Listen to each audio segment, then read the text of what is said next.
Sa isang liblib na baryo na ang pangalan ay Sitio Maligaya, nakatayo ang mga lumang bahay na yari sa kahoy at pawid.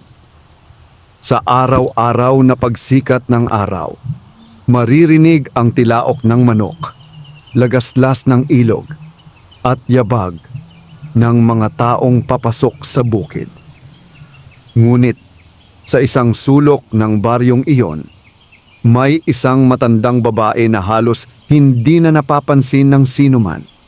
Si Lola Isyang. Si Lola Isyang ay mahigit 70 taong gulang na. Ang kanyang likod ay bahagyang kuba. Ang mga kamay ay kulubot at puno ng galos. At ang kanyang mga mata ay tila palaging pagod, ngunit may taglay na kabaitan. Siya ay nabubuhay sa pamamagitan ng pagtitinda ng walis tingting.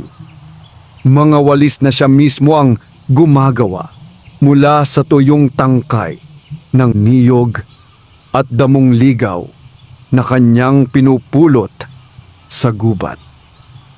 Tuwing madaling araw, bago pa man magising ang karamihan, gising na si Lola Isyang. Tahimik siyang lalabas ng kanyang maliit na kubo na may butas ang bubong at bitak-bitak ang dingding. Bit-bit ang kanyang lumang bayo. Maglalakad siya patungo sa gubat. Salamat Panginoon sa panibagong araw. Bulong niya habang tinatahak ang maputik na daan. Sa kabila ng kanyang kahirapan, hindi kailanman narinig si Lola Isyang na nagreklamo. Wala na siyang asawa. Matagal nang kinuha ng sakit. Wala rin siyang anak. Ang tanging anak na babae ay namatay sa murang edad. Kaya mag-isa na lamang niyang hinaharap ang buhay. Pagkatapos gumawa ng mga walis, pupunta siya sa palengke o iikot sa baryo. Walis po. Bili na po kayo ng walis. Mahina, ngunit magalang niyang sigaw. Ngunit kadalasan, dinadaanan lamang siya ng mga tao. Ang iba'y tatawad ng sobra. Ang iba na may tatawanan siya. Lola, bakit ang mahal? Ang pangit naman. Sigaw ng isang binatilyo minsan. Ngumiti lamang si Lola Isyang. Pasensya ka na, iho. Iyan na po ang halaga para may maipambili ako ng bigas. May mga araw na wala siyang naibebenta kahit isa. Uuwi siyang gutom pagod at madalas ay luhaan, ngunit tahimik. Isang hapon, habang pauwi siya mula sa palengke na walang dalang kahit piso, napadaan siya sa isang punong balete sa gilid ng gubat. Kilala ang punong iyon sa baryo. Sinasabing may mga nilalang na hindi pangkaraniwan ang naninirahan doon. Maraming tao ang umiiwas, ngunit si Lola Isyang ay pagod na pagod na. Naku, kahit sandali lang, sabi niya sa sarili. Umupo siya sa ilalim ng punong balete at inilapag ang kanyang bayong. Bigla siyang nakaramdam ng malamig na simoy ng hangin. Kahit tirik pa ang araw. Napatingin siya sa paligid. May tao ba riyan? Mahinang tanong niya. Walang sumagot. Ngunit maya-maya, may narinig siyang munting tawa parang bata. Ngunit hindi normal. Mula sa ugat ng punong balete, may lumabas na isang maliit na nilalang. Maliit ito. Halos kasing laki ng isang sanggol, may pulang sombrero, at mga matang kumikislap. Hindi nakasigaw si Lola Isyang, sa halip napangangalamang siya. Magandang hapon po, Lola, sabi ng nilalang sa matinis ngunit malinaw na boses. Ikinalma ni Lola Isyang ang sarili. Ikaw ba ay duwende? Ngumiti ang nilalang. Opo. Ako po si Duwending Amaro. Sa halip na takot, awa ang naramdaman ng duwende nang makita ang kalagayan ng matanda. Ang payat nitong katawan, ang basag na tsinelas, at ang bayong na puno ng walis na hindi nabili. "Lola," sabi ni Amaro, "bakit po kayo malungkot?" Napabuntong hininga si Lola Isyang. "Ganito talaga ang buhay ko, iho. Mahirap pero tinatanggap ko." Napangiti ang duwende, ngunit may bakas ng pagtataka sa kanyang mukha. Hindi sanay si Amaro sa ganitong klasing tao. Isang taong walang hinihiling kahit halos wala na siyang makain. "Lola," wika ng duwende, "bihira ang tulad ninyo." Bago pa makapagsalita si Lola Isyang, biglang umihip ang malakas na hangin. Kumislap ang paligid at ang duwende ay dahan-dahang naglaho. "Sandali," tawag ng matanda. Ngunit huli na. Naiwan si Lola Isyang na mag-isa sa ilalim ng punong balete, hindi sigurado kung panaginip lamang ba ang lahat. Ngunit nang hawakan niya ang kanyang bayong, may napansin siyang kakaiba. Ang isa sa kanyang mga walis ay tila kumikinang. Kinabahan siya. "Ano ito?" bulong niya. Hindi niya alam na sa sandaling iyon, ang kanyang buhay ay magsisimula ng magbago. Isang pagbabagong hindi niya kailanman inakala. "Hihinto muna tayo rito." Hindi agad nakatulog si Lola Isyang ng gabing iyon. Paulit-ulit na bumabalik sa kanyang isipan ang nangyari sa ilalim ng punong balete. Ang malamig na simoy ng hangin, ang munting tawa, at ang duwendeng nagpakilalang si Amaro. Ngunit higit sa lahat, ang walis na kumikislap sa loob ng kanyang bayong ang hindi niya maalis sa isip. "Panaginip lang siguro yun," bulong niya sa sarili habang hawak-hawak ang walis. Ngunit nang ilapit niya ito sa liwanag ng gasera, malinaw niyang nakita na may kakaibang kinang, ang tingting. Hindi ito ordinaryong liwanag, tila may buhay, banayad, at mainit sa pakiramdam. Kinabahan si Lola Isyang, ngunit wala siyang masamang naramdaman. Sa halip, parang gumaan ang kanyang dibdib. Kinabukasan, maaga siyang nagising gaya ng nakasanayan. Inilagay niya ang mga walis sa kanyang bayong, kasama ang kumikislap na walis. Hindi niya alam kung bakit, ngunit tila may bumubulong sa kanyang puso na dalhin ito. Pagdating niya sa palengke, tulad ng dati, hindi siya agad napansin. Ang ibang tinderang may mas magagandang paninda ay agad dinadagsa ng mga mamimili. Si Lola Isyang ay tahimik na nakaupo sa gilid. "Walis po! Walis tingting po!" mahinang tawag niya. Maya-maya, may isang babae ang lumapit, isang babaeng mukhang may kaya. May suot na gintong hikaw at bagong damit. "Lola, magkano itong walis?" tanong nito habang tinuturo ang kumikislap na walis. Nagulat si Lola Isyang. "Ay, iyan po, 10 piso lang po." Biglang napakunot ang noo ng babae. 10 piso, parang kakaiba ang walis na ito. Hinawakan nito ang walis at biglang napangiti. "Ewan ko ba, pero parang magaan ang pakiramdam ko. Bibilin ko na," dagdag pa ng babae, sabay abot ng 100 piso. "Hindi po ba kayo susukli?" tanong ni Lola Isyang, naguguluhan. "Hindi na," sagot ng babae. "Parang kulang pa nga." Nang umalis ang babae, nanginginig ang kamay ni Lola Isyang habang hawak ang pera. 100 piso. Halos katumbas iyon ng ilang araw nakita niya. "Salamat po, Panginoon," pabulong niyang sabi. Ngunit hindi pa roon natapos ang kababalaghan. Isa-isang may lumapit sa kanya. May lalaki, may matanda, bidat, mananmanda, basa. May bata.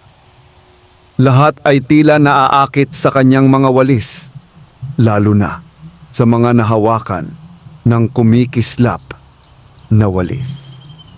Sa loob lamang ng isang oras, naubos ang kanyang paninda.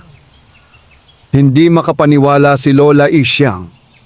Sa buong buhay niya, ngayon lamang iyon nangyari. Pag-uwi niya sa kubo, inilabas niya ang kanyang bayong. Ngunit laking gulat niya nang makita na may 3 bagong walis sa loob. Mga walis na hindi niya ginawa. Biglang may narinig siyang pamilyar na boses. Lola Isyang. Napalingon siya. Mula sa anino ng kanyang kubo, lumitaw si Amaro, ang duwende. Hindi po ako nananaginip, di ba? Nanginginig na tanong ng matanda. Ngumiti si Amaro. Hindi po, Lola. Bakit mo ito ginagawa? Tanong niya. Wala naman akong naibigay sa'yo. Umupo ang duwende sa isang bangkito. Yan po ang dahilan. Mabuti po ang inyong puso. Hindi kayo sakim, hindi kayo mapanlamang, at kahit salat kayo sa buhay, hindi ninyo isinumpa ang mundo. Napaluha si Lola Isyang. Kung gayon, salamat. Pero natatakot ako. Baka may kapalit ito. Tumango si Amaro. Mayroon po, Lola. Napatigil ang matanda. Ang hiling ko lang, patuloy ng duwende, ay gamitin ninyo ang biyayang ito sa tama. Huwag po kayong magiging sakim. Tahimik na tumango si Lola Isyang. Hanggat nananatili kayong tapat sa inyong puso, sabi ni Amaro, mananatili ang biyaya. Pagkasabi nito, muli na namang naglaho ang duwende. Naiwan si Lola Isyang na nanginginig. Hawak ang mga bagong walis. Hindi pa man siya lubos na naniniwala. Alam niyang may malaking pagbabagong paparating. Ngunit hindi niya alam na ang kanyang biglang pag-unlad ay mapapansin ng iba. At hindi lahat ay matutuwa. Mabilis kumalat sa sitio Maligaya ang balita tungkol kay Lola Isyang, ang matandang tindera ng walis na biglang naubusan ng paninda sa palengke at umuwing may dalang pagkain, bigas at ilang bagong damit. Sa isang baryong maliit lamang, walang lihim na nananatiling lihim. Hindi ba't kahapon lang halos wala siyang makain? Bulong ng isang tinderang nagbebenta ng gulay. Ngayon tingnan mo, may dala ng sako ng bigas, dagdag pa ng isa.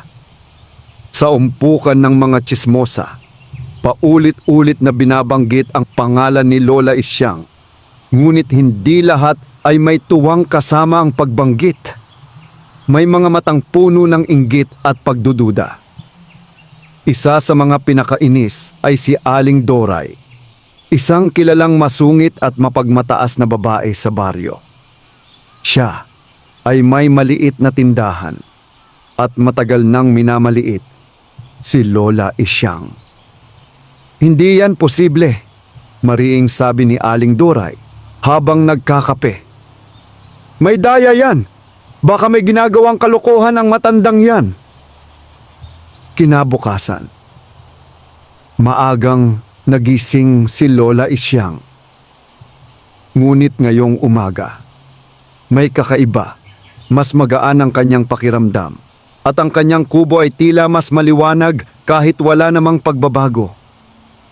Pagbukas niya ng bayong, naroon na naman ang mga bagong walis, mas makintab, mas maayos, at mas matibay kaysa dati. Salamat, Amaro, pabulong niyang sabi, kahit hindi niya alam kung naririnig ba siya. Sa palengke, mas marami nang lumalapit sa kanya. May mga bumibili, may mga nagtatanong, at may mga nakatitig lamang. Lola, bakit parang mas tumatagal ang walis mo kaysa sa iba? Tanong ng isang lalaki. Hindi ko rin po alam, sagot niya ng tapat. Ginagawa ko lang po ang makakaya ko. Ngunit mula sa di kalayuan, nakamasid si Aling Doray. Pinagmasdan niya kung paano hinahawakan ng mga mamimili ang mga walis ni Lola Isyang at kung paano tila gumagaan ang kanilang mukha. May salamang ka nga, bulong niya sa sarili. Gabi na nang sundan ni Aling Doray, si Lola Isyang pauwi. Nagtago siya sa likod ng mga puno habang ang matanda ay naglalakad ng mabagal pauwi sa kanyang kubo. Pagdating ni Lola Isyang, biglang tumahimik ang paligid. Muling lumitaw si Amaro, kasabay ng malamig na hangin.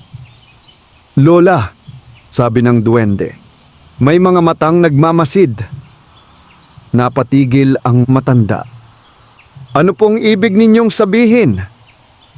"Hindi lahat ay natutuwa sa biyaya," paliwanag ni Amaro. "May mga taong nais ding angkinin ang hindi kanila."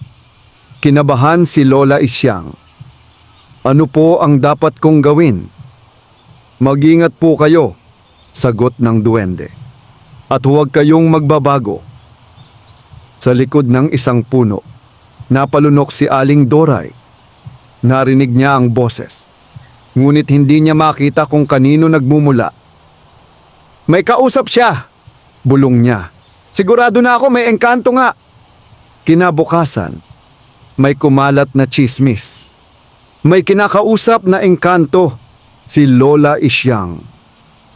Baka mangkukulam ang matanda. May mga bata na umiiwas. May matatandang gumagawa ng tanda ng krus kapag siya'y dumaraan. Masakit para kay Lola Isyang ang mga bulong-bulungan, ngunit nanatili siyang tahimik. Sa kanyang puso, alam niyang wala siyang ginagawang masama. Ngunit si Aling Doray ay hindi pa tapos. Sa kanyang isip, nabuo ang isang plano. "Kung may duwende siyang tumutulong," sabi niya sa sarili, "aagawin ko iyon." Sa gabing iyon, sa ilalim ng liwanag ng buwan, tahimik na lumapit si Aling Doray sa punong balete. Dala ang kasakiman at inggit sa kanyang puso. At sa parehong sandali, sa kubo ni Lola Isyang, biglang bumigat ang hangin. "Lola," mahinang sabi ni Amaro, "may paparating na panganib." Tahimik ang gabi sa sitio Maligaya. Ngunit ang katahimikang iyon ay mabigat. Parang may nagbabantang hindi nakikita. Sa ilalim ng liwanag ng buwan, nakatayo ang punong balete, malaki, matanda, at tila buhay na buhay ang mga ugat na parang mga ahas na gumagapang sa lupa. Dahan-dahang lumapit si Aling Doray. Hawak ang isang kandila at may dalang maliit na supot na may lamang asin, bawang at dasal na hindi naman niya lubos na nauunawaan. Nanginginig ang kanyang mga kamay, hindi dahil sa takot, kundi dahil sa kasakiman. "Lumabas ka," bulong niya. "Alam kong narito ka." Biglang umihip ang malamig na hangin. Ang kandila ay muntik nang mamatay, ngunit muli niyang sinindihan. "Hindi ako aalis hangga't hindi mo ako tinutulungan," mariing sabi ni Aling Doray. Mula sa ugat ng punong balete, may lumitaw na munting anino. Hindi si Amaro ang lumabas, kundi isang ibang duwende. Mas maitim ang balat, mas makitid ang mata, at malamig ang titig. "Bakit mo kami ginugulo, tao?" tanong nito. Napaatras si Aling Doray, ngunit nagpakatatag. "Gusto ko ang biyayang ibinigay ninyo kay Lola Isyang. Karapat-dapat din ako." Tumawa ang duwende, isang tunog na walang saya. "Ang biyaya ay hindi inaagaw." "Kung gayon," singhal ni Aling Doray, "ipapahamak ko siya." Biglang umalingaw-ngaw ang hangin. Mula sa kadiliman, lumitaw si Amaro. Ang kanyang mga mata ay kumikislap sa galit. "Tama na," sigaw niya. "Hindi mo alam ang iyong ginagalaw." "Ah, ikaw pala," sabi ni Aling Doray. "Ikaw ang nagbibigay sa kanya ng yaman." Hindi yaman ang binibigay ko, sagot ni Amaro. Pagkakataon iyon, sa kubo ni Lola Isyang, bigla siyang nagising. Nanlalamig ang kanyang katawan at bumibigat ang kanyang dibdib. Amaro, bulong niya. Sa ilalim ng punong balete, nagbanggaan ang mga puwersang hindi nakikita. Umikot ang hangin at ang mga dahon ay nagkalat. Umalis ka! Sigaw ni Amaro. Ngunit hindi umatras si Aling Doray. Kung hindi sa akin mapupunta ang biyaya, hindi rin sa kanya. Sa isang iglap, tumilapon ang kandila at nabasag. Bumagsak si Aling Doray sa lupa, nawalan ng malay. Tumahimik ang paligid. Nilapitan ni Amaro ang nakahandusay na babae. Ang kasakiman ay may kapalit, malungkot niyang sabi. Kinabukasan, natagpuan si Aling Doray sa ilalim ng punong balete, buhay, ngunit nawala ang kanyang boses. Hindi na siya makapagsalita kahit kailan. Sa baryo, lalong lumakas ang tsismis. Ang ilan ay natakot, ang ilan ay nagsisi. Si Lola Isyang, nang mabalitaan ang nangyari, ay napaupo at napaluha. Hindi ko ginusto ito. Muling lumitaw si Amaro sa kanyang harapan. Hindi po kayo ang may kasalanan, wika ng duwende. Ngunit ngayon, mas marami nang magbabantay sa inyo. Gusto ko nang itigil ito, sabi ni Lola Isyang. Ayokong may mapahamak pa. Tahimik na tumingin si Amaro sa kanya. Lola, ang kabutihan ay hindi tinatakasan. Ito ay pinaninindigan. Sa labas ng kubo, may mga matang nagmamasid. Hindi lamang tao, kundi mga nilalang mula sa dilim. At sa gabing iyon, may mas malaking pagsubok na paparating. Pagkatapos ng nangyari kay Aling Doray, nag-iba ang ihip ng hangin sa Sitio Maligaya. Ang dating masasayang tawanan sa palengke ay napalitan ng bulungan. May takot na sa bawat hakbang at ang pangalan ni Lola Isyang ay binabanggit na may halo ng paggalang at pangamba.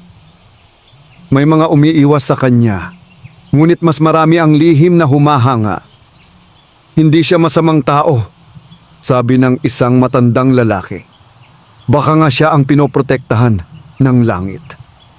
Sa kabila ng lahat, nanatiling payak ang pamumuhay ni Lola Isyang. Hindi siya bumili ng mamahaling damit. Hindi siya nagpatayo ng malaking bahay. Ang tanging ginawa niya ay bumili ng sapat na bigas, kaunting gamot, at mag-ayos ng butas sa kanyang bubong. Isang umaga, habang nagwawalis siya sa tapat ng kanyang kubo, gamit ang isa sa mga walis na ibinigay ng duwende, may isang batang lalaki ang lumapit. Si Tomas, isang ulilang bata na madalas magpalaboy-laboy sa baryo. Lola, mahina nitong sabi, pwede po ba akong makihingi ng tinapay? Hindi nagdalawang isip si Lola Isyang. Halika, iho. Pinakain niya ang bata at pinatulog sa kanyang kubo. Habang natutulog si Tomas, biglang lumitaw si Amaro. Lola, seryosong sabi ng duwende, narito na ang pagsubok. Ano pong ibig ninyong sabihin? Tanong niya. May darating po sa inyo na malaking kayamanan, higit pa sa sapat sa inyong pangangailangan. Ngunit kapalit nito, kailangan ninyong mamili. Kinabahan si Lola Isyang. Mamili ng ano? Sa pagitan ng sarili at ng iba, sagot ni Amaro. Kinagabihan, may dumating na isang mayamang mangangalakal. Nakita niya ang mga walis ni Lola Isyang at inalok siya ng malaking halaga. Libo-libong piso kapalit ng lihim ng kanyang walis. Ibenta mo sa akin ang sikreto, sabi ng lalaki. Yayaman ka ng tuluyan. Tahimik na napatingin si Lola Isyang sa bata na natutulog sa sulok, sa kanyang munting kubo, at sa kanyang mga kamay na sanay sa paggawa. "Pasensya na po," marahan niyang sagot. "Hindi ko po ibinebenta ang hindi ko pag-aari." Nagulat ang mga ngalakal. "Sigurado ka, mahirap ang buhay mo." Ngumiti ang matanda.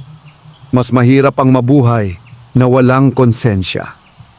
Nang umalis ang lalaki, muling lumitaw si Amaro. Ngayon ay may ngiti sa muka. "Napili ninyo ng tama," wika niya. Biglang lumiwanag ang paligid. Nang sumilip si Lola Isyang sa kanyang bayong, nakita niyang ang mga walis ay dumami.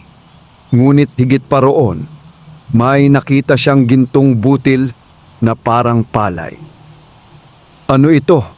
tanong niya. "Hindi po ito para sa inyo lamang," paliwanag ni Amaro. "Ito ay biyayang dapat ninyong ipamahagi." Kinabukasan, ginamit ni Lola Isyang ang gintong butil upang tulungan ang mga nangangailangan. Mga batang gutom, matatandang may sakit, at pamilyang nawalan ng tirahan. Unti-unting nagbago ang tingin ng baryo sa kanya. Ang takot ay napalitan ng paggalang. Ngunit sa malayo, may isang aninong nagmamasid, isang nilalang na hindi natutuwa sa kabutihang lumalaganap. At kapag masyadong maliwanag ang ilaw, bulong nito, mas lalong humahaba ang anino. Habang patuloy na gumagawa ng kabutihan si Lola Isyang, unti-unting nagbago ang muka ng sityo. Maligaya. Ang dating tahimik na baryo ay napuno ng pag-asa. May mga batang muling nakapasok sa paaralan. May mga may sakit na nabigyan ng gamot. At may mga tahanang muling naitayo. Ngunit sa bawat kabutihang ginagawa, may isang nilalang na palihim na nagmamasid mula sa dilim, si Balungaw, ang duwending anino. Hindi tulad ni Amaro, si Balungaw ay naniniwala na ang tao ay likas na sakim at hindi karapat-dapat sa biyaya. Sa kanyang paningin, si Lola Isyang ay isang pagsubok, isang patunay na nais niyang sirain. Isang gabi, habang mahimbing na natutulog ang baryo, pumasok si Balungaw sa panaginip ni Lola Isyang. Sa panaginip, nakita niya ang sarili na may malaking bahay, maraming ginto, at mga taong lumuluhod sa kanyang harapan. "Lola," bulong ng tinig, "sa kaunting salita lamang, lahat ng ito ay sayo." Napaluha ang matanda. "Hindi ko ito kailangan, ngunit isipin mo," tukso ng tinig, "hindi ka na muling maghihirap." Nagising si Lola Isyang na pawis na pawi. "Panginoon, gabayan mo po ako," dasal niya. Kinabukasan, dumating ang isang matinding bagyo. Bumuhos ang ulan, umapaw ang ilog, at may mga bahay na naanod, kabilang ang ilang tinulungan ni Lola Isyang. Agad siyang tumulong, dala ang mga walis at gintong butil. Ngunit sa gitna ng kaguluhan, biglang nawala ang kanyang bayong. "Nasaan?" nanginginig niyang tanong. Mula sa dilim, lumitaw si Balungaw, hawak ang bayong. "Kung talagang mabuti ka," hamon nito, "isuko mo ang biyaya." Biglang lumitaw si Amaro sa tabi ni Lola Isyang. "Hindi mo siya masusubok sa kasamaan," maring sabi niya. Ngunit tumingin si Balungaw sa matanda. "Ikaw ang pipili." Tahimik na huminga si Lola Isyang. Lumapit siya at marahang inabot ang bayong. "Kung ito ang sanhi ng kapahamakan," wika niya, "mas mabuti nang wala ito." Inilapag niya ang bayong sa lupa. Sandaling tumahimik ang mundo. Biglang nagliwanag ang langit. Ang bagyo ay humupa. Ang bayong ay kusang bumukas. Ngunit imbes na mawala ang mga walis at gintong butil, Dumami pa ang mga ito. Napaatras si Balungaw, sumigaw sa galit. Hindi maaari! Tumayo si Amaro. Ang tinig ay malakas at malinaw. Napatunayan mo na, Lola Isyang, na ang tunay na yaman ay nasa puso. Sa isang iglap, naglaho si Balungaw sa hangin, parang usok na tinangay ng liwanag. Napaiyak si Lola Isyang, luha ng pagod, ngunit luha rin ng kapayapaan. Ngunit alam ni Amaro na hindi pa tapos ang lahat. Lola, sabi niya, may huli pang hamon. Sa malayo, narinig ang tunog ng kampana, hudyat ng paparating na pagbabago na hindi lamang para sa kanya, kundi para sa buong baryo. Pagkatapos ng bagyong humupa na parang panaginip, nagtipon-tipon ang mga taga-sityo maligaya sa gitna ng baryo. Doon, sa ilalim ng matandang punong mangga, unang beses na tumayo si Lola Isyang sa harap ng marami. Hindi bilang tindera ng walis, kundi bilang simbolo ng pag-asa. Lola, sabi ng kapitan ng baryo, alam naming may kakaiba sa inyo. Hindi na namin itinatanggi. May halong kaba ang tinig ni Lola Isyang. Wala po akong masamang ginagawa. Lumapit ang isang ina, tanga ng kanyang may sakit na anak. Hindi po kami galit. Nais lang po naming humingi ng tulong. Isa-isa silang lumapit. May hiling na pagkain, gamot, bahay, at kabuhayan. Habang tumatagal, dumarami ang hiling at lumalaki ang bigat sa dibdib ng matanda. Sa di nakikitang sulok, tahimik na nakamasid si Amaro. Lola, bulong niya, ito ang huling pagsubok. Paano kung hindi ko kayanin? Mahinang tanong niya. Hindi ninyo kailangang akuin ang lahat, sagot ng duwende. Ang biyaya ay hindi para gawing Diyos ang tao. Ngunit sa harap ng baryo, lumuhod ang ilan. Lola, ikaw na lang ang pag-asa namin. Naramdaman ni Lola Isyang ang takot. Takot na baka masanay ang mga tao. Takot na baka mawala ang tunay na diwa ng pagtutulungan. Huminga siya ng malalim. Makikinig ako, wika niya. Ngunit hindi ako ang sagot sa lahat. Iminungkahi niyang gamitin ang biyaya hindi bilang limos, kundi simula, binhi, para sa pagtutulungan. Nagpatayo sila ng maliit na gawaan ng walis, tinuruan ng mga kabataan, at ibinahagi ang kaalaman sa paggawa at pagbebenta. Unti-unting natutong tumayo ang baryo sa sariling paa, ngunit hindi lahat ay natuwa. May ilan na nasanay sa paghingi at nang hindi na agad natugunan ang kanilang luho, nagalit. Madamot na siya, bulong ng ilan. Nagbago na. Sa gabing iyon, tahimik na umiyak si Lola Isyang. Ginagawa ko ang tama, di ba? Tanong niya kay Amaro. Ang tama ay hindi palaging popular, sagot ng duwende. Sa malayo, may muling gumagalaw na anino, mga tao man o nilalang, na gustong ibalik ang dating gulo. At kapag ang kabutihan ay hinamon ng ingay, bulong ng hangin, susubukin ang katahimikan ng puso. Isang umaga, nagising si Lola Isyang na may kakaibang bigat sa dibdib.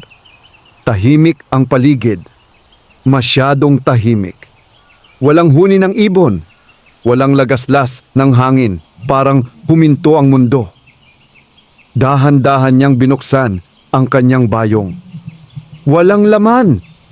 Wala ang mga walis na kusa sanang nadaragdag. Wala rin ang gintong butil na minsang naging sagot sa gutom ng marami. Isang lumang walis lamang ang naiwan. Ang unang walis na ginawa niya gamit ang sarili niyang mga kamay. Naupo si Lola Isyang sa sahig, Hindi siya umiyak. Sa halip, napangiti siya ng bahagya. Salamat pa rin, bulong niya. Maya-maya, lumitaw si Amaro. Ang mukha ay malungkot ngunit payapa.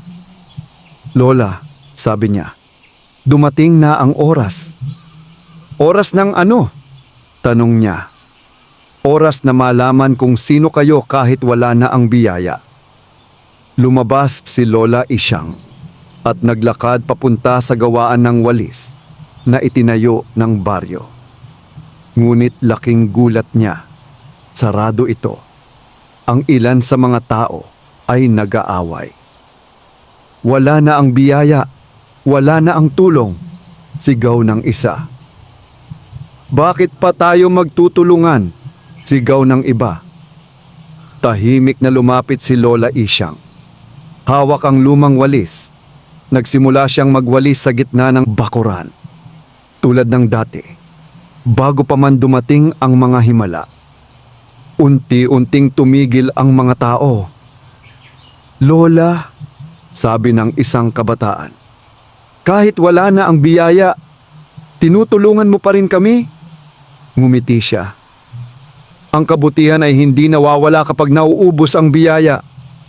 Isa-isang lumapit ang mga tao. May naglinis, may nag-ayos, may nagbahagi ng pagkain mula sa sarili nilang kakayahan. Sa gilid, tahimik na tumango si Amaro. Ngunit hindi pa tapos ang lahat. Sa ilalim ng punong balete, muling nagpakita ang mga duwende, mga bantay ng lumang mundo. Sinusukat nila ang puso ng baryo. Hindi ang walis ang tunay na biyaya, wika ng isa. Kundi ang halimbawa, sagot ng isa pa. Sa gabing iyon, muli nilang tinipon si Lola Isyang. Babalik ba ang biyaya? Tanong niya. Ngumiti si Amaro. Kung ano ang babalik ay mas dakila. Sa malayo, nagliwanag ang bituin, hudyat ng huling kabanata. Sa ilalim ng punong balete, nagtipon ang mga duwende, mga bantay ng lumang daigdig. Ang hangin ay malamig ngunit hindi na nakakatakot. Sa gitna nila, nakatayo si Lola Isyang, hawak ang kanyang lumang walis. Hindi ka namin tinawag upang gantimpalaan, wika ng pinakamatandang duwende, kundi upang ipaalala. Paalaala po ng ano? Magalang na tanong ng matanda. Na ang yaman ay hindi laging nasusukat sa ginto. Ipinakita ng mga duwende ang mga tanawin ng baryo. Mga taong nagtutulungan kahit wala ng himala. Mga kabataang gumagawa ng walis ng may sigasig. At mga pamilyang muling bumabangon. Hindi ka namin pinayaman, sabi ni Amaro. Pinayaman mo ang baryo. Lumuhod si Lola Isyang. Ako po ay simpleng tao lamang. Tumawa ang matatandang duwende. Iyan ang dahilan kung bakit kakarapat-dapat. Sa gitna ng liwanag, ibinalik nila ang isang munting biyaya, hindi ginto, kundi kaalaman. Tinuruan si Lola Isyang ng paraan upang mas mapabuti ang kabuhayan ng baryo nang walang mahika. Kinabukasan, itinuro niya ito sa lahat. Unti-unting umunlad ang Sitio Maligaya, hindi dahil sa salamangka, kundi dahil sa pagtitiyaga at pagkakaisa. Sa dapit hapon, muling nagpakita si Amaro. Paalam na po, Lola, sabi niya. Hindi na ba kita makikita? Tanong niya. Sa bawat mabuting gawa, sagot ng duwende. Naroon kami. Naglaho si Amaro na may ngiti. Sa puso ni Lola Isyang, alam niyang tapos na ang himala, ngunit nagsisimula pa lamang ang buhay. Alam din niyang may isa pang araw, isang huling kabanata, upang isara ang kwento ng walis at ng matandang may pusong sagana. Lumipas ang mga taon sa sitio Maligaya na parang tahimik na agos ng ilog, hindi nagmamadali, ngunit patuloy na umaabante. Hindi na bumalik ang mga duwende sa anyong nakikita ng mata, ngunit ang kanilang bakas ay nanatili sa puso ng bawat tao. Si Lola Isyang ay nanatiling payak ang pamumuhay. Tuwing umaga, makikita pa rin siyang nagwawalis sa harap ng kanyang kubo, gamit ang kanyang lumang walis ting-ting. Ang walis na walang mahika, ngunit may kasaysayan. Ngayon hindi na siya nag-iisa. Ang mga kabataan ng baryo ay natutong gumawa ng walis, magtanim, at magnegosyo. May maliit na kooperatiba na itinayo, hindi pinunduhan ng ginto, kundi ng tiwala. Ang dating baryong Salat ay naging halimbawa ng sipag at bayanihan. Minsan, may mga dayong nagtatanong, "Nasaan ang himala ng sitio Maligaya?" Ngumingiti ang mga taga-baryo at itinuturo si Lola Isyang. "Heto," sagot nila. Buhay siya. Isang hapon, habang papalubog ang araw, umupo si Lola Isyang sa ilalim ng punong mangga. Lumapit si Tomas, ang batang minsang pinakain niya. Ngayoy isa ng binatang guro sa baryo.